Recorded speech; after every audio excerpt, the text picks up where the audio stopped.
नमस्कार, मी प्रसन्न जोशी. साम टीव्ही डिजिटलच्या लक्ष असतं माझं या डिजिटल ओनली आणि मराठीतल्या पहिल्या आणि बहुधा एकमेव असलेल्या कार्यक्रमात आपल्या सगळ्यांचं स्वागत. लक्ष असतं माझं हा आपला कार्यक्रम आहे. आपला प्रयत्न आहे की ज्याद्वारे नेहमीच्या घटना घडामोडींबद्दल तर आपण बोलतोच, मात्र नेहमीच्या बातम्यांच्या पलीकडे ज्या गोष्टीबद्दल काहीतरी वेगळं सांगितलं गेलं पाहिजे, बोललं गेलं पाहिजे, नेहमीचं जे कव्हरेज आहे त्याचे काही कंगोरे उलगडून दाखवले पाहिजेत, यासाठीचा आपला प्रयत्न, यासाठीचा आपला कार्यक्रम म्हणजे लक्ष असतं माझं, आणि ज्याला तुम्ही खूप प्रतिसाद देत असता आणि वेगवेगळे विषय आपण घेत असतो. मी जसं म्हणालो तसं आपल्याकडे कोणत्याही विषयाचं बंधन नाही. आपल्याकडे एखाद्या मेट्रोमध्ये आजोबांची धमाल जी आपण स्वॅग बघितला त्याच्यावरही विषय असू शकतो, राजकारणाबद्दल असू शकतो, समाजकारणाबद्दल असू शकतो. आणि असाच विषय आपण आज घेतलेला एक महत्त्वाचा विषय ज्याची सध्या खूप चर्चा सुरू आहे सोशल मीडियावर, काश्मीर फाईल्स. काश्मीर फाईल्स हा विवेक अग्निहोत्री यांचा चित्रपट, ज्याची फिल्म आलेली आहे. जोरदार त्याची चर्चा सुरू आहे. काश्मीर फाईल्सची कथा वास्तू किंवा चित्रपटाबद्दल अगदी थोडक्यात एका वाक्यात सांगायचं झालं तर काश्मीर फाईल्स ही 1990 साली, 19 जानेवारी 1990 साली किंवा 1990च्या या जानेवारी वगैरे पहिल्या काही महिन्यांमध्ये काश्मीर खोऱ्यातून, काश्मीरचे प्रामुख्यानं दोन भाग, खोरं आणि जम्मू, आणि आता तर म्हणायचं तर लडाख सुद्धा, पण लडाख सुद्धा आधी खोऱ्याचाच भाग होता, जवळच होता तसा एकत्रच. तर खोऱ्यातून ज्या काश्मीरी पंडितांनी पलायन केलं, हुसकावून लावलं गेलं, त्याची कथा मांडणारा चित्रपट म्हणजे काश्मीर फाईल्स. आणि या काश्मीर फाईल बद्दल आता चित्रपट आल्यानंतर भरपूर चर्चा त्याच्यावरती सुरू आहे, भरपूर बोललं जात आहे. दोन प्रकारे त्याच्यावर बोललं जात आहे. एक, हिंदुत्ववादी दृष्टिकोनातून. हिंदुत्ववादी दृष्टिकोन कोणता आहे तर या सगळ्या काश्मीरी पंडितांच्या जाण्यासाठी स्थानिक मुसलमान जबाबदार होते, त्यांना पाकिस्तानची फूस होती, आणि मुसलमान सगळेच असे असतात, मुसलमानांची संख्या वाढली की आणि हिंदूंची कमी असली की हे असंच होतं. भारतात असंच करण्याचा प्रयत्न मुसलमानांचा सुरू आहे, आणि आपलं सुद्धा काश्मीर होऊ द्यायचं नसेल तर जागे व्हा वगैरे वगैरे वगैरे. आणि त्या दृष्टीनं मग हिंदू राष्ट्र आलं, मग त्यामुळे भाजप असला पाहिजे, भाजप सत्तेत असला पाहिजे, भाजप कसा महत्वाचा आहे, देशभक्त आहे. ही एक बेसिक स्कूल ऑफ थॉट आहे. त्याबद्दल सुद्धा भरपूर लिखाण करून आलेलं आहे. तुम्हाला वाचताना सुद्धा जाणवतं की त्यामध्ये विस्थापनाचा बेसिक बिंदू घेतलेला असतो आणि न्यायचं असतं त्यांना जिहाद, इस्लामी दहशतवाद, मुस्लिम सगळे असेच, मुस्लिमांची लोकसंख्या, मुसलमानांचे लाड, काँग्रेसने कसे लाड केले आणि त्याच्यामुळे काश्मीरी पंडितांचं कसं विस्थापन झालं, भाजप कसा चांगला, नरेंद्र मोदी ग्रेट, त्यांची सत्ता असली पाहिजे, इथपर्यंत येऊन ते मिळतं. ही आहे पहिली विचारधारा. या चित्रपटाच्या बाबतीतल्या ज्या कमेंट्स आलेल्या आहेत त्याची ही एक पहिली रिपरकेशन जे आलेले आहेत, पहिले प्रभाव जाणवलेले आहेत, पहिल्या कमेंट्स आलेल्या आहेत, त्या या अशा सगळ्या, ज्याला आपण ब्रॉडर टर्ममध्ये म्हणूयात, हिंदुत्ववादी उजव्या विचारसरणीचे मुसलमान द्वेष करणाऱ्या लोकांच्या कमेंट्स. हा झाला पहिला पार्ट. दुसरा पार्ट आहे तो आपण ज्याला मी ढोबळ मानाने म्हटलेले, मला स्वतःला तो शब्द तितकासा पटला नाही, पण मला असा तांत्रिक शब्द वापरायचा नव्हता, एक सेक्युलर आपण म्हणूयात, पुरोगामी, सेक्युलर, धर्मनिरपेक्ष म्हणा काही. तर अशा लोकांच्या काय कमेंट्स आहेत. त्या लोकांचं सार असं आहे की काश्मीर खोऱ्यातून हे पलायन झालं या ब्राह्मणांचं, या पंडितांचं, हिंदूंचं. दरम्यान मी काश्मीरमध्ये जाऊन आलोय, मला कळली ती माहिती अशी की काश्मीर खोऱ्यातल्या सगळ्याच हिंदूंना पंडित शब्द वापरतात, तुम्ही कोणत्याही जातीचे असतात. त्यामुळे पंडित म्हणजे ब्राह्मण असं आपण इकडनं भ्रम करून घेतो, पण तसं ते नाहीये असं मला किमान संजय नहार यांना ज्यांनी मला एका पंडिताशी भेट घालून दिली होती. संजय नहार हे सरहदमधचं काम करतात पुण्यामध्ये. मी काश्मीरमध्ये त्यांना आमची एकत्र भेट झाली एका योगायोगानं, आणि तिथे त्यांनी एका पंडिताशी भेट घालून दिली होती. त्याने सांगितलेली ही माहिती आहे की खोऱ्यामधले सगळे हिंदू हे पंडितच असतात. तर मुद्दा असा आहे, तर पुरोगाम्यांचं काय म्हणजे, पुरोगाम्यांचं म्हणणं आहे की होय, पलायन झालं पंडितांचं, ते पलायन होण्यामागे पाकिस्तानी दहशतवादी कारणीभूत होते. बघा थोडासा फरक पडतोय आता. आणि ते होऊ द्यायला भाजपच्या, तेव्हा काँग्रेस नव्हतं हे ते अंडरलाईन करतात. त्या काळामध्ये काँग्रेस सत्तेत नव्हतं. ज्या काँग्रेसवरती आज भाजप लोक शिव्या घालतायत तेव्हा काँग्रेस पक्ष सत्तेत नव्हता. त्यामुळे व्ही.पी. सिंग यांचं गठबंधन की सरकार तेव्हा सत्तेत होती, ज्याला भाजपचा पाठिंबा होता, आणि जगनमोहन हे तिथे राज्यपाल होते, जे भाजपचे कसे लाडके होते. तर भाजपच्या नंतर ते भाजपमध्ये गेले, आधी ते काँग्रेसचे इंदिरा गांधींचे विश्वास होते ते सोडून द्या, पण ते तिकडे राज्यपाल होते. आणि त्याच सुमारास राम मंदिराचा कसा भाजपनं मुद्दा लावून धरला होता, त्यांनी काश्मीरच्या या पलायन करणाऱ्या पंडितांचा कसा विषय लावून धरला नाही, आणि त्यामुळे भाजपला सुद्धा कसं हेच हवं होतं किंबहुना जगनमोहन यांनी खोऱ्यातून काश्मीरी पंडितांनी बाहेर जावं यासाठी प्रयत्न केले, भडकाऊ भाषणं केली, मुसलमानांना मारलं पाहिजे अशी भाषणं केली, त्यामुळे परिस्थिती चिघळली आणि या सगळ्याचं पर्यवसान ते जेव्हा राज्यपाल झाले जम्मू काश्मीरचे आणि त्याच्यानंतरच्या घडलेल्या घडामोडी त्यातून त्यांचं हे पलायन झालं. ही एक सेक्युलरवाली, पुरोगामीवाली, धर्मनिरपेक्षवाली ही दुसरी लाईन आहे. मी पहिली लाईन सांगितली हिंदुत्ववाद्यांची, दुसरी लाईन तुम्हाला मी सांगतोय ती पुरोगाम्यांची. आणि याबद्दलच्या भरपूर आर्टिकल्स तुम्हाला पोस्ट आणि चांगल्या चांगल्या माणसांनी लिहिलेल्या पोस्ट, म्हणजे मी जर का तुम्हाला आता मला विचाराल तुम्ही की हे मी करण्यापूर्वी मी कशाचा आधार घेतलाय, तर मी माझे स्नेही डॉक्टर आशुतोष शिर्के यांची पोस्ट वाचलेली आहे, माझे मित्र राज कुलकर्णी यांची पोस्ट वाचलेली आहे, मी हिंदुत्ववादी सच्चिदानंद शेवडे यांनी लिहिलेल्या पोस्ट वाचलेल्या आहेत, मी माझ्या अनेक मित्रांनी लिहिलेल्या पोस्ट वाचलेल्या आहेत की ज्यांचं लेखन मी काही एक सिरियसली पाहतो की यांनी काहीतरी लिहिलेलं आहे. रवी आमलेंसारखे पत्रकार आहेत, त्यांनी एक पोस्ट शेअर केली, त्याचाही मी रेफरन्स घेतलेला आहे. त्या सगळ्याचा निचोड म्हणजे मी तुम्हाला ज्या दोन गोष्टी सांगितल्या आहेत, एक हिंदुत्ववादी विचार आणि दुसरा आहे तो पुरोगाम्यांचा, काय सोशल डेमोक्रॅट्स, पुरोगामी, धर्मनिरपेक्ष, सेक्युलर, प्रोग्रेसिव्ह, प्रागतिक. आता प्रश्न असा आहे की आपण या फिल्मकडे बघताना कसं बघू शकतो, किंवा मुळात फिल्म महत्वाची नाहीये. फिल्म यापूर्वी शिकारा पण येऊन गेली होती, विनोद चोप्राची आय गेस, ती पण आहे. आणखी पण काही फिल्म्स, डॉक्युमेंटरी, शॉर्ट फिल्म्स असतील. प्रश्न फिल्मचा नाहीये. आणि मी माझं पुढे बोलताना माझं बाकीचं सगळं येणार आहे की विवेक अग्निहोत्रीची विचारधारा काय आहे, विवेक अग्निहोत्रीकडे कसं बघायचं, त्याच्या बाकीच्या फिल्म्स कशा होत्या, त्याला काय सांगायला, तो काय सांगू पाहतो, याकडे आपण येणार आहोत. पण आधी पहिल्यांदा आपण या फिल्मकडे आणि या फिल्ममधून जे सांगण्याचा प्रयत्न केला जातोय, ज्याचं एक बेसिक लाईन आहे, काश्मीर खोऱ्यातून पंडितांचं पलायन, आणि त्यावर आधारित या चित्रपटाकडे आपण कसं बघू शकतो. कारण चित्रपट बघताना सुद्धा काही आशा घेऊन जातो आपण आणि आल्यानंतर काहीतरी त्याचा प्रभाव घेऊन येतो.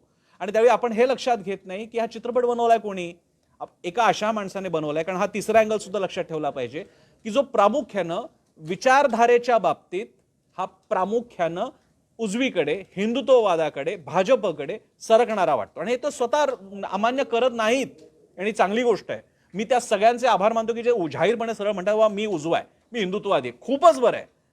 नाही तर लक्षातच येत नाही तुम्हाला मांडणी तुमची कशामध्ये करायची. तर अग्निहोत्री यांचं सरळ स्पष्टपणे ते हिंदुत्ववादी आहे, ते प्रो बीजेपी आहे, ते प्रो राईट विंग आहेत. अगदी बरोबर आहे, त्यांचा तो अजेंडा आहे. त्यामुळे ती फिल्म मांडताना सुद्धा अगदी पहिल्या सीन पासून तो जो क्रिकेटचा सीन वगैरे तुम्ही पाहिला, मी सांगत नाही कारण ते स्पॉइलर ठरतील, तर ते नीट त्या बाजूनेच लावतात सगळा, तो काहीच मुद्दा नाही.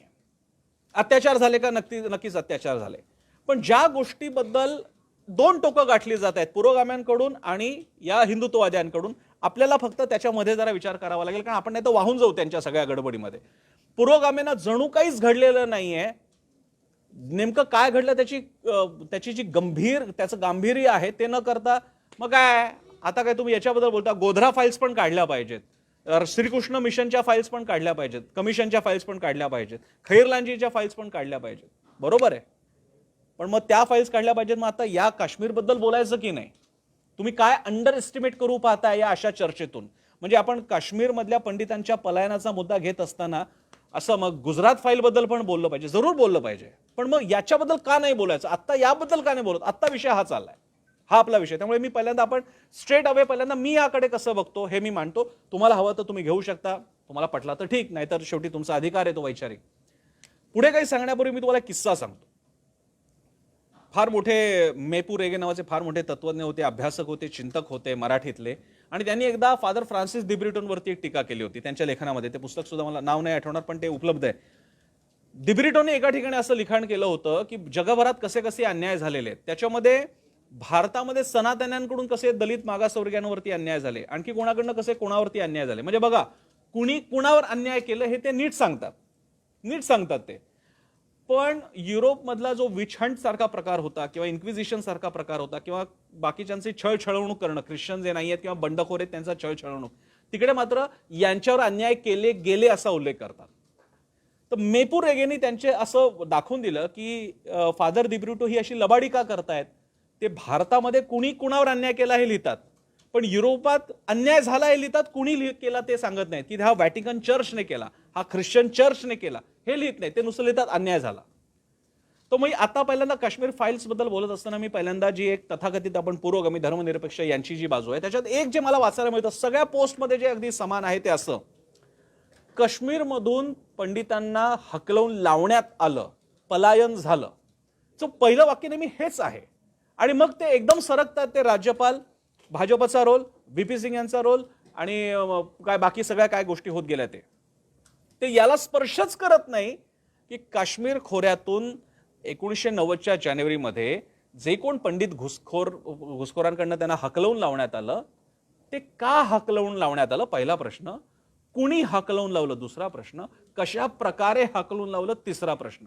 या 3 प्रश्नांचं एका पोस्टमध्ये जर का मी तुम्हाला हे आवाहन करतो, आव्हान एका पोस्टमध्ये याच्याबद्दल थेट नीट आणि पिन पॉइंटेड उल्लेख झाला असेल किंवा त्याचा निषेध झाला असेल अशी मला कुठल्याही पुरोगाम्यांची पोस्ट दाखवा. पंडितांना हकलवून लावण्यात आलं ते तिथल्या स्थानिक मुसलमानांच्या सहकार्यानं. JKLF हा त्याच्यातला एक भाग होता. आता JKLF ला पाकिस्तानकडनं फंडिंग होतं वगैरे सगळं होतं, पण स्थानिक मुसलमानांकडून आजूबाजूच्या ज्यांच्याबरोबर आपले रोजचे व्यवहार असतात त्यांच्याकडून हकलवून लावण्यात आलं. फार गंभीर आहे, लक्षात घ्या.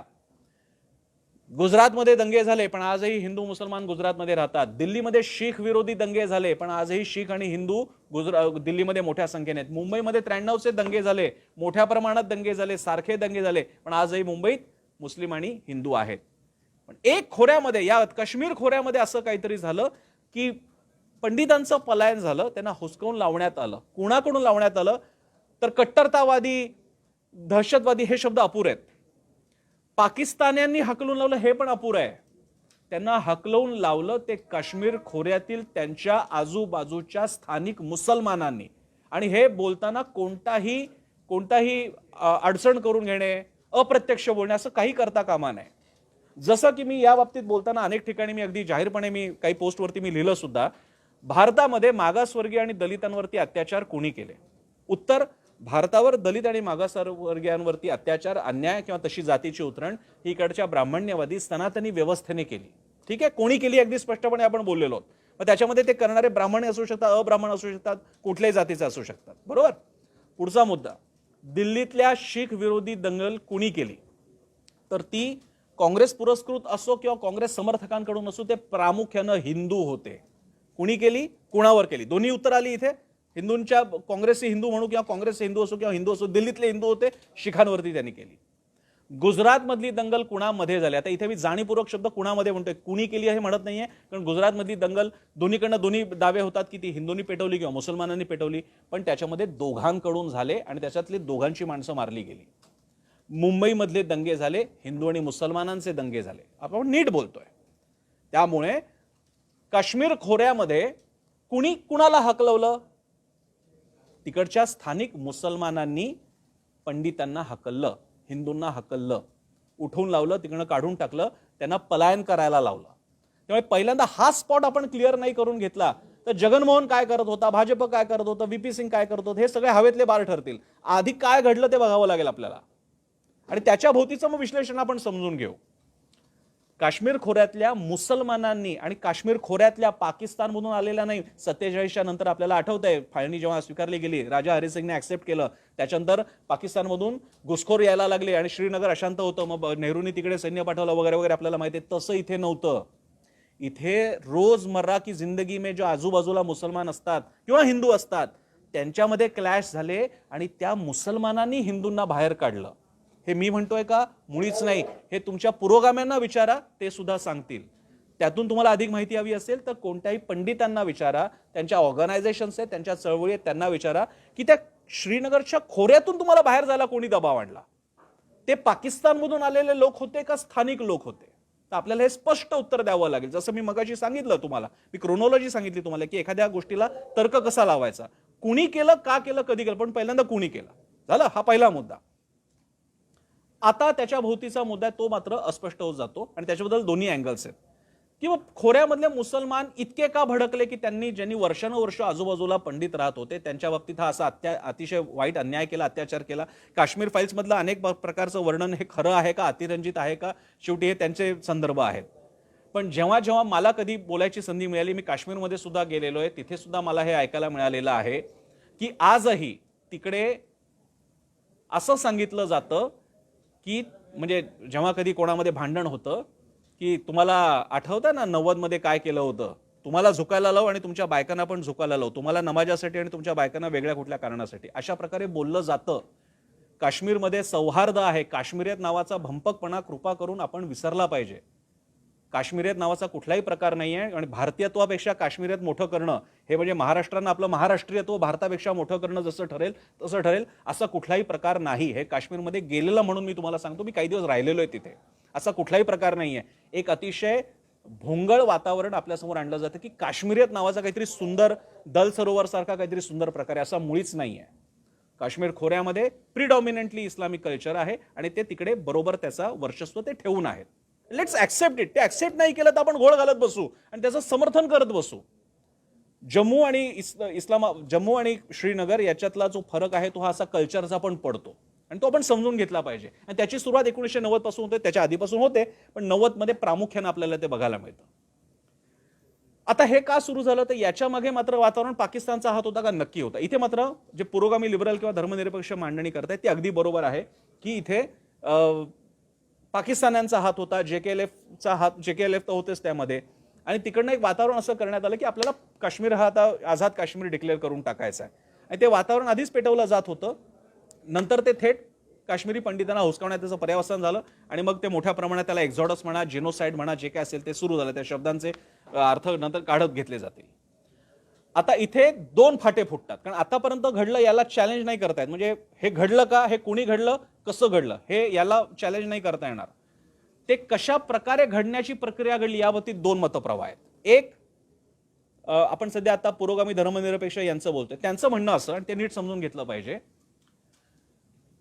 या सगळ्या काळामध्ये सत्तास्थानी व्हीपी सिंग यांचं सरकार होतं. व्हीपी सिंग यांच्या सरकारला पाठिंबा होता भाजपचा. राज्यपाल तिकडे जगनमोहन यांना पाठवण्यात आलं होतं. फारुख अब्दुल्ला यांनी राजीनामा दिला होता. राज्यपाल जगनमोहन हे हिंदुत्ववादी विचारांचे होते, प्रो बीजेपी होते. ते नंतर बीजेपी मध्ये गेले, पण यांचं म्हणणं आहे की ते काय बीजेपीवादीच होते, बीजेपीचे लाडके होते. आणि त्यांनी तिकडे एक काश्मीरी पंडितांना धमकवायला सुरुवात केली किंवा सांगितलं की तुम्ही इकडनं बाहेर पडा, आपण इकडच्या मुसलमानांना कापून काढणार आहोत, मारणार आहोत. आणि त्याद्वारे जी मुळात घाबरलेले पंडित होते, ज्याची कारणं मी मगाशीच सांगितली, त्याच्यामुळे त्यांचं एक्झॉडस सुरू झालं, जाणं सुरू झालं. आणि त्याला हे राज्यपाल मदत करत होते. याच्या जोडीला आता इथे एक आणखी रेफरन्स फक्त लक्षात घ्यायचा असतो की त्यावेळी जम्मू काश्मीर मधलेच एक, मला फक्त व्यक्तीचं नाव मला इकडनं घ्यावं लागेल, जे तिथे गृहमंत्री होते, केंद्रीय गृहमंत्री होते. माझ्याकडे ते नाव आहे, मी कारण हे सगळ्याच गोष्टी मी इकडे घेऊन ठेवलं होतो. येस, काश्मीरचे मुफ्ती मोहम्मद सईद हे त्यावेळी देशाचे गृहमंत्री होते. त्यांच्या मुलीच्या अपहरणाचा सुद्धा सगळं प्रकरण घडलं होतं. दबावामुळे काही अतिरेक्यांना सोडून देण्यात आलं आणि त्याच्यानंतर अतिरेक्यांची मुजरी वाढली, असा सुद्धा त्याच्यातला भाग आहे. आणि हे सगळं होत असताना भाजप सत्तेत आहे. भाजप यासाठी कोणताही दबाव आणत नाही. जगनमोहन इकडे पंडितांना एक पळा इकडनं, निघा इकडनं, बाहेर पडा, आपल्याला इकडे काश्मीर खोऱ्यामध्ये आता ताबा घ्यायचा आहे, मुसलमानांना मारणार आहोत, तुम्ही बाहेर पडा, सगळं झालं की आम्ही तुम्हाला परत बोलवून घेऊ, अशा प्रकारे. तर ही एक सगळी मांडणी, ही ज्याला आपण पुरोगामी धर्मनिरपेक्ष हे लोक करतायत. आता हा झाली एक लाईन. आता दुसरी लाईन आहे हिंदुत्ववाद्यांची. पुन्हा एकदा पंडितांना काढण्यात आलं, घालवण्यात आलं, याच्यावरती एकमत आहे. स्थानिक मुसलमानांचा त्याच्यात सक्रिय भाग होता, याबाबतीत पुरोगामी बोलत नाही. ते असं म्हणतात की पाकिस्तान धार्जिणे वगैरे म्हणतात, पण त्याचा अर्थ काही लक्षात येत नाही आपल्याला. किंवा आपल्याला नीट लक्षात आलं पाहिजे की आजूबाजूला वर्षानुवर्ष राहणाऱ्या लोकांनी हकललेलं आहे त्यांना. आता आपण बघूयात हिंदुत्ववाद्यांचं काय म्हणणं आहे. हिंदुत्ववाद्यांचं म्हणणं आहे की आमच्याकडे तेव्हा यंत्रणाच नव्हती, भाजपचा रोल फार मर्यादित होता, व्हीपी सिंग यांना सत्ता सांभाळता येत नव्हती, आघाडी सरकारचा पचका झाला होता. दुसरी गोष्ट, केंद्रीय गृहमंत्री म्हणून तुम्ही जम्मू काश्मीरच्याच माणसाला केलं होतं, मुफ्ती मोहम्मद सईदला. त्यामुळे त्यांनी ते वातावरण तयार करून घेतलं. त्यांच्या मुलीचं अपहरण हे एक नाटक होतं, जे त्यांनाही माहीत होतं. आणि असं करून त्यांनी अतिरेक्यांना एक प्रकारे मोकळं रान दिलं. आणि त्याच्यानंतर जगनमोहन यांच्या हातात काहीच उरलं नाही. राष्ट्रपती राजवट तर आली, पण जगनमोहन आपल्या थोड्याशा पोलिसांसह, थोड्याशा रिसोर्सेससह पाकिस्तानचं बॅकिंग असलेल्या लोकांसमोर कसे टिकणार, असा हिंदुत्ववाद्यांचं मत आहे. आणि त्यातून जगनमोहन यांनी उलट चांगलं काम हे केलं की जे काश्मीर खोऱ्यातून पळतायत त्या पंडितांना मदत करणे, जाण्यासाठी, जम्मूमध्ये जाण्यासाठी, दिल्लीमध्ये जाण्यासाठी जी काही कुठली खाण्यापिण्याची मदत लागेल ती, त्याच्या पुढे त्यांचं काय जी काही व्यवस्था लावायची यासाठी मदत केली. हा हिंदुत्ववाद्यांचा मुद्दा आहे. त्याच्याबद्दलची पुस्तकं आणि अकाउंट्स हे पुरोगामी आणि हिंदुत्ववादी या दोघांकडनं साईट केले जात आहेत. त्याची मी एक काम करणार आहे, माझं हे बोलणं झालं की फेसबुकवरती मी आज जे काही चांगले मला जे वाटले की इंटरेस्टिंग पोस्ट आहेत त्या सगळ्या पोस्टचं मी कंपाईल करून टाकणार आहे. तुम्ही तो सगळ्यांनी ते वाचू शकता. त्याच्यामध्ये पुस्तकांची नावं सुद्धा आहेत. आशुतोष शिर्केंच्याही पोस्टमध्ये आहेत, इतरांच्या सुद्धा आहेत. त्यामुळे त्या सुद्धा तुम्ही जरूर बघा. दोघांचे वाटेल ते अर्थ काढता येतात. आता मी याच्याकडे कसं बघतो ते तुम्हाला सांगतो. मला भाजपने काय केलं, आता ह्याच्यामध्ये पुन्हा गंमत बघा. पुरोगामी म्हणतात भाजप सरकारमध्ये होतं, भाजप विश्वनाथ सिंग यांच्या सरकारमध्ये आहे. मग असं आहे की भाजपवरती पूर्ण खापर फोडायचं, तर भाजपच्या सपोर्टचं सरकार असलेलं मुसलमानाला केंद्रीय गृहमंत्री बनवतं. मग त्याचं क्रेडिट तुम्ही देणार आहात का? तेही तुम्ही देणार नाही. जगनमोहन यांच्यावरती तुम्ही खापर फोडताय, पण तुम्ही याच्याबद्दल बोलत नाही आहात की मुळात हे सुरुवात कशी झाली, ती करायची गरज होती का? त्याच्यावरती एक मुद्दा असा म्हणा की मुसलमानांना भडकावलं गेलं, पुन्हा ते जगनमोहन यांनी भडकावलं त्याच्यामुळे. पण ते भडकल्यानंतर तुमच्या शेजाऱ्यांना कशाला हकलताय? पुन्हा म्हणालो, दिल्लीमध्ये दंगली झाल्या शीख विरोधी, शीख राहिले. मुंबईमध्ये दंगली झाल्या मुसलमान आणि हिंदूंमध्ये, हिंदू आणि मुस्लिम दोन्ही राहतात. गुजरातमध्ये गोधराच्या नंतर अख्खा गुजरात पेटला, तिकडे आजही गुजराती म्हणजे गुजराती हिंदू आणि मुसलमान राहतात. मग इथे एवढी अस्वस्थता होती तर हिंदू मुसलमान दंगे झाले असते श्रीनगरमध्ये. एक्झॉडस का झालं आणि ते कुणी घडवून आणलं आणि कशा प्रकारे घडवून आणलं याबद्दल मात्र बोलत नाहीयेत. इथे पुरोगामी चुकतायत, इथे धर्मनिरपेक्ष चुकतायत, पुरोगामी चुकतायत. ते का डिफेंड करायला जातात? भारतामध्ये आपल्याला लॉजिकल बोलत असताना आपण ज्या स्पष्टपणे सवर्णवाद ब्राह्मण्यवाद याच्यावरती ज्याप्रमाणे आपण सरळ सोट टीका करतो, तशी आपण या बाबतीमध्ये उघड उघड स्पष्टपणे खोऱ्यातल्या मुसलमानांचं चुकलंय का नाही बोलत? माझ्या मते कदाचित त्या मुसलमानांना सुद्धा अपेक्षित नसेल की आमची एवढी बाजू घेऊ नका. असं बोलल्याने असं काही वाटतं का आपल्याला की आपल्याला पुरोगामी राहता येणार नाही? तर आपण असं करता कामा नये. कारण तुमच्या सुद्धा पोस्टमध्ये तुम्ही एका वाक्यात ते आटपून टाकता की त्या दुर्दैवी रात्री पंडितांना सोडून जावं लागलं, हे तर खरेच. पण अरे पण कसं? ते करत असताना कुणी घडवलं? ते पाकिस्तानी दहशतवाद्यांनी केलं असतं तर खूप बरं झालं असतं, पण ते आजूबाजूचे लोक घडवून आणत होते. आणि मी केवळ काश्मीरमध्येच हे बघितलेलं नाहीये, मी महाराष्ट्रामध्ये सुद्धा मला जे पंडित इकडे नोकऱ्यांसाठी आलेले, तुम्हाला माहित नसेल तर पुण्या मुंबईमध्ये अनेक काश्मीरी पंडित आहेत, नोकऱ्या करतात नीटपणे. त्यांच्याशी बोललं तर कळतं की नेमकं काय झालं होतं. ते त्यांच्या आई वडिलांपासूनचे किस्से, जसं आपल्याला लहानपणी चांदोबाच्या गोष्टी सांगतात ना, तशा त्यांच्याकडे या सगळ्या या कहाण्या सांगितल्या जातात. कोणत्या काश्मीरियत बाबतीत आपण बोलताय? काश्मीर नावाची कुठलीही चीज नाहीये. आजही जे श्रीनगरमध्ये जाऊन वसवणं म्हणतात ते कोणालाही शक्यच होत नाही. कसं शक्य होणार? आणि आता कसं जाऊन जिकडनं अप्रूव्ह करून आता 30-40 वर्ष झालेले, तिथे तुम्ही पुन्हा त्या माणसांना वसवणार कसं? काश्मीरासारखा जोक नाहीये. म्हणजे मी स्वतः काश्मीरमध्ये जाऊन आलेलो आणि तिकडे मी आणि संजय नहार यांचं नाव घेऊन मी सांगतो, कारण संजय नहार पुरोगामी मानले जातात. म्हणजे मी त्या अर्थानं असं म्हणतो, मी पण आहे, पण आता मला माहित नाही पुढे कसं विचार केला जाईल. पण संजय नहार हे सरहदच्या माध्यमातून काश्मीरी मुलांना शिकवण्याचं काम पुण्यामध्ये करतात आणि मला त्यांच्या कामाबद्दल खूप प्रेम आहे, आत्मीयता आहे. त्यांच्या सरहदच्या शाळेपासून मी खूप जवळच आहे. माझा पुतण्या सुद्धा त्या शाळेत काही काळ होता. सांगायचा मुद्दा असा, त्यांच्या बरोबरच्या एका काश्मीरी पंडिताच्या सोबत आणि संजय नारायणसोबत मी एका कार्यक्रमाला गेलो होतो. बहुधा दल लेकच्या जवळच असेल आणि एक सांगीतिक कार्यक्रम होता. कार्यक्रम फक्त अगदी नुकताच सुरू होत होता आणि साध्या सुद्धा आवाजात, काही फार मोठा बँड बाजा वारात नव्हतेच किंवा मोठे डॉल्बी लावले होते अशातले, वॉल लावले होते अशातलाही भाग नाही. पण दूर कुठेतरी मशिदीचा दूर आणि तो दूरचा आवाज सुरू झाल्यानंतर इथला कार्यक्रम थांबवण्यात आला. मी विचारलं की थांबवला का? तुम्हाला वहां पे नमाज सुरू हुई है. मग मला असं वाटलं की सुरुवातीला जसं आपल्याकडे अनेकदा अशा ते कार्यक्रम घडतात आणि आपल्याला कौतुक वाटतं की गणपतीची मिरवणूक असेल तर मशीद काय हिंदू बांधव थांबवतात वगैरे वगैरे, पण तो म्हणाला तसं नाही आहे. इथे जर का आम्ही थांबवलं नाही तर आमच्याकडे लोक येतील आणि ते थांबवायला लावतील. सो काश्मीर खोऱ्यामध्ये बघत असताना मला जाणवलं तर हे की असं काही नाहीये, काश्मीरात वगैरे नाही, ती एक फॅब्रिकेटेड व्यवस्था आहे. ती अशी दाखवली जाते की तशी आहे, पण तशी ती नाहीये.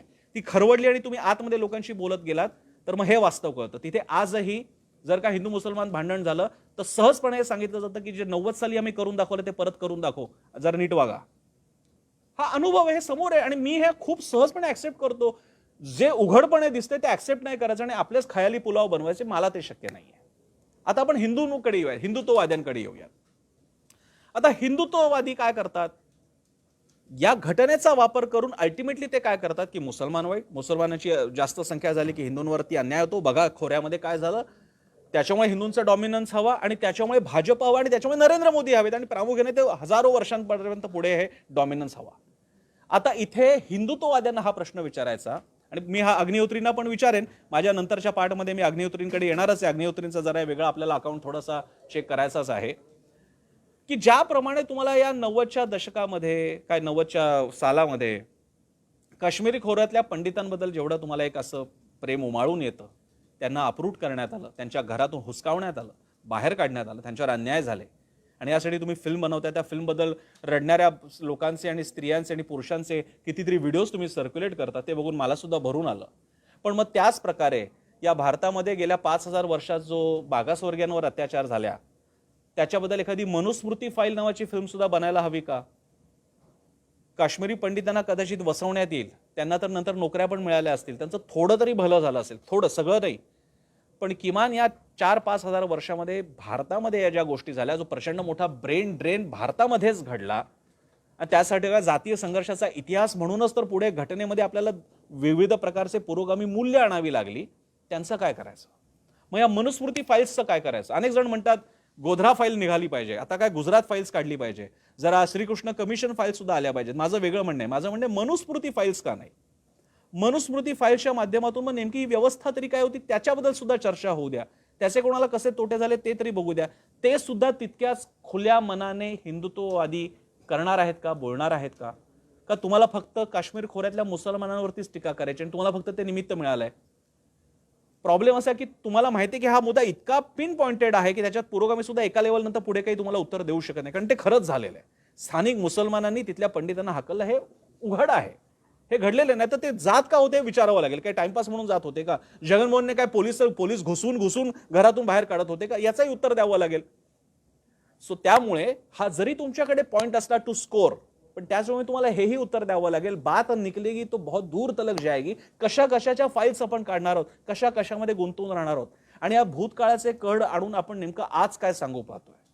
मला आश्चर्य वाटलं की ही फिल्म 5 राज्यांच्या निवडणूक निकालानंतर रिलीज झाली, याचं मला एका अर्थानं आश्चर्य वाटलं आणि कौतुक वाटलं. वस्तुतः याचा खरा इम्पॅक्ट कदाचित आधी रिलीज झाला असता तर कोणी ठाऊक, आणखी काहीतरी मोठा बेनिफिट मिळू शकला असता कोणाला तरी. तसं झालेलं नाही.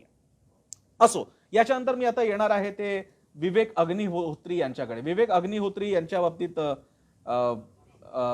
खूप गोष्टी कळलेल्या आहेत. विवेक अग्निहोत्री यांनी बुद्धा इन ट्रॅफिक जॅम नावाची फिल्म सुद्धा काढली होती. मी बघितली, इतकी भंपक फिल्म होती, नीटपणे त्यांना मुद्दे सुद्धा मांडता आले नाहीत. काय अगदी हास्यास्पद पातळीला शूट केलेली ती फिल्म होती. त्यातल्या हिरो पण वाटत नव्हता. एनिवे, त्याच्यानंतर त्यांचं स्वतःचं बुद्धाच्या नावाचं फाउंडेशन सुद्धा आहे. ते एकीकडे आंबेडकरांना पूज्य ठरवतात किंवा ग्रेट मानतात, पण त्याचवेळी आंबेडकरिझम वरती टीका करतात. आता ह्या दोन गोष्टी वेगळ्या कशा करायच्या मला कळत नाही. आंबेडकरिझम वाईट आहे पण आंबेडकर ग्रेट आहेत, हा काय प्रकार आहे मला माहिती आहे. हा शब्द छल आहे त्यांचा. आणि त्याचवेळी ते इनडायरेक्टली पुन्हा एकदा एक संस्कृतीचं गुणगान इतक्या एकांगी पातळीला करतात की ते सांगू काय पाहतायत याकडे आपल्याला लक्ष येतं. आणि मग लक्षात येतं ते असं, ते या आत्ताच्या भारताच्या ज्या बेसवरती भारतीय व्यवस्था तोलली गेलेली आहे त्या बेसला, त्या घटनेला, त्यातल्या मूल्यांनाच हादरा लावण्याचं काम करतायत. आणि म्हणून काश्मीर फाईल्स ही फिल्म बघत असताना आपण लक्षात घ्यायचं की हा मुद्दा काय घडला होता.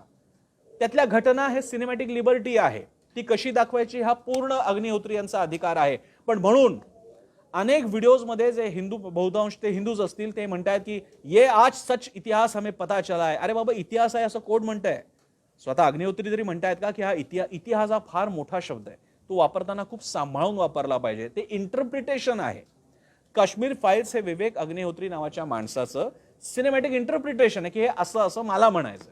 ते तसंच झालं का, त्याच्यामागचे आणखी कंगोरे काय होते हे उलगडावे लागतील. पण मी जसं म्हणालो तसं त्याच्या बाजू स्पष्ट आहेत, त्यावरती बोट ठेवता येईल. पण तो मुद्दा घेऊन जे नंतर चित्र तयार केलं जात आहे, म्हणजे त्या चित्रपटातून जे न सांगितलं गेलेलं तुमच्या मनामध्ये घोळू लागतं, मुसलमानांबद्दलचा द्वेष, त्यांचं घेटवायझेशन, त्यांची वाढती लोकसंख्या, मग हिंदू डॉमिनन्स पाहिजे, हिंदू डॉमिनन्ससाठी घटना अडसर आहे, मग घटना बाजूला करा, हिंदूंची एक वेगळी हिंदुत्ववादी घटना आणा. या सगळ्याच्या मनामध्ये घोळणाऱ्या गोष्टींना ते चित्रपटाचं खरं आउटकम आहे. पंडितांबद्दलचे अश्रू हे खरं आउटकम नाहीये. तुमच्या मनामध्ये ती ज्योत प्रज्वलित करणं हे अग्निहोत्रींचं खरं अग्निहोत्र आहे. ते अग्निहोत्र मात्र पेटू देता कामा नये, कारण ते जर का पेटलं तर जास्त प्रॉब्लेम आहेत. तुमच्या मनामध्ये तो चित्रपट झाल्यानंतर जर का असं वाटायला लागत असेल की या देशाची घटना, ही व्यवस्था ही सगळी वाईट आहे, तर खऱ्या अर्थाने अग्निहोत्री यशस्वी होत आहेत. ना की तो चित्रपट जर का मल्टी मिलियनेअर किंवा अगदी 100 कोटी क्लबमध्ये गेला तर. सो माझा विषय आहे, मी सांगायचा प्रयत्न केलेला आहे. मला माहित नाही तुम्हाला कितपर्यंत किती पचलेला आहे, पटलेला आहे, पोचलेला आहे. मी काही कमेंट्स, मला 57 कमेंट्स आलेले आहेत, त्यातल्या काही कमेंट्स घेऊयात, आपण पाहूयात.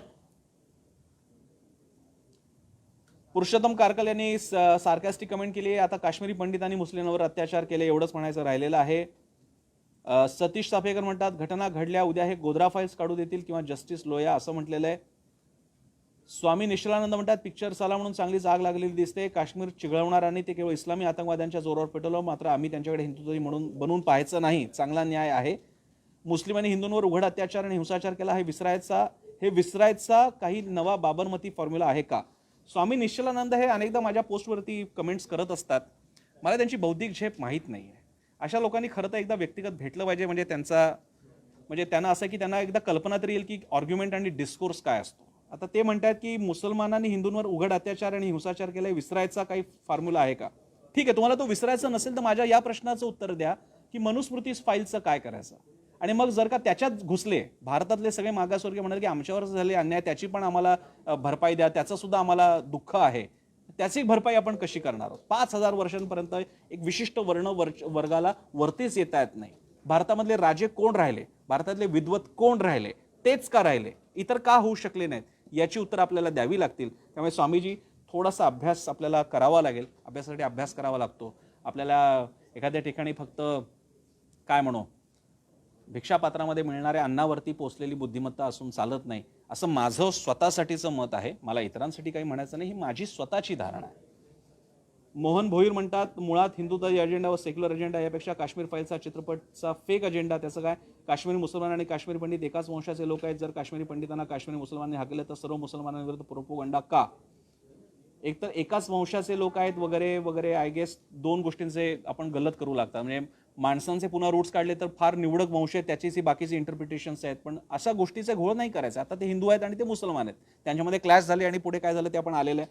त्यामुळे आपण कृपा करून घोळ कृपया करून घालू नये. अंकुश नावडकर यांनी लिहिलंय यापूर्वी याच विषयावर संवेदनशील पण संयमितपणे एक मुद्दा मांडणारा उत्तम चित्रपट शिकारा आला होता, त्यावेळी एवढं मार्केटिंग कसं झालं नाही कळत नाही वगैरे.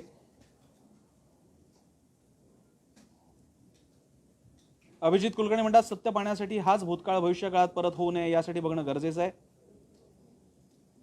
अनेक जणांना असं वाटतंय की या फिल्मला प्रतिसाद मिळतोय तो बघून आपल्या सगळ्यांची जळते, असं सुद्धा अनेकांनी कमेंट केलं आहे. त्यांचं सुद्धा स्वागत.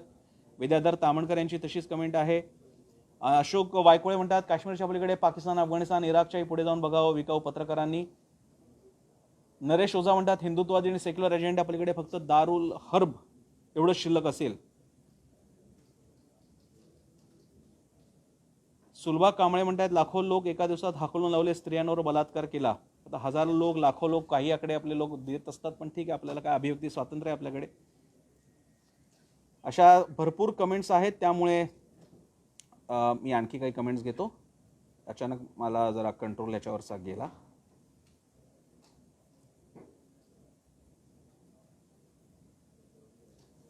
हुसैन संघर्ष योद्धा म्हणतायत धार्मिक द्वेष पसरवण्यासाठीच चित्रपटाची निर्मिती केली गेली.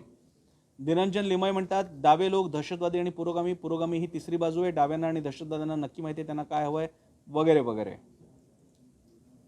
संदेश नाईक म्हणतात चित्रपट येऊन 4 दिवस झाले, जोशीच्या बुडाला आग का लागली नाही, आज शेवटी जळजळ झालीस. तुम्हाला शुभेच्छा, तुम्हालाही आनंद मिळतोय बघून बरं वाटलं.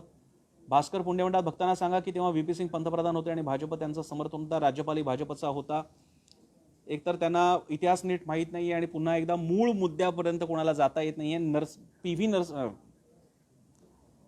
व्ही पी सिंग यांचं नाव घेऊन आणि भाजपचा त्यांना सपोर्ट होता, याच्यामुळे दिल्लीतली राजकीय स्थिती लक्षात येते.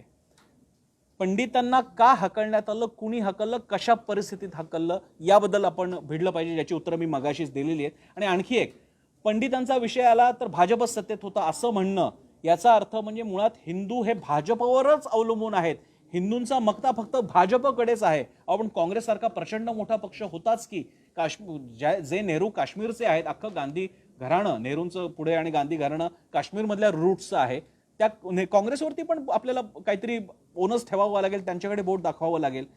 पंडित म्हटलं की भाजप आठवणं हे भाजपचं सगळ्यात मोठं यश आहे. याचा अर्थ असा की जेव्हा जेव्हा हिंदूंचं काही असेल त्यासाठीचा एकच पक्ष म्हणजे भाजप, आणि हेच तर भाजपला सिद्ध करायचं आहे. एकदा काही मांडणी तुम्ही आम्ही ऍक्सेप्ट करू लागलो, अरे तेव्हा तर काय भाजप होताच की सत्तेमध्ये. का? पंडितांबद्दलचा मुद्दा हा जनता दलाचा नाही, हा अन्य कुठल्या पक्षांचा नाही, हा समाजवाद्यांचा नाही, हा काँग्रेसचा नाहीये. त्यामुळे हा मुद्दा भाजपचा असं मांडणी करणं ही तर माझ्यामध्ये प्रचंड मोठी, म्हणजे त्या एक्झोडस नंतरची धोकादायक बाब ही की पंडितांचं कल्याण हे फक्त भाजप करू शकतो, पर्यायाने हिंदूंचं. बाकीच्या पण कमेंट्स आलेल्या आहेत, काही काही त्याच प्रकारच्या आहेत. अनेकांनी मोठ्या कमेंट्स सुद्धा दिलेल्या आहेत. त्या एवढ्या सगळ्या मी वाचून घेऊ शकत नाही. त्या तुम्ही माझ्या पोस्टवरती जाऊन बघू शकता.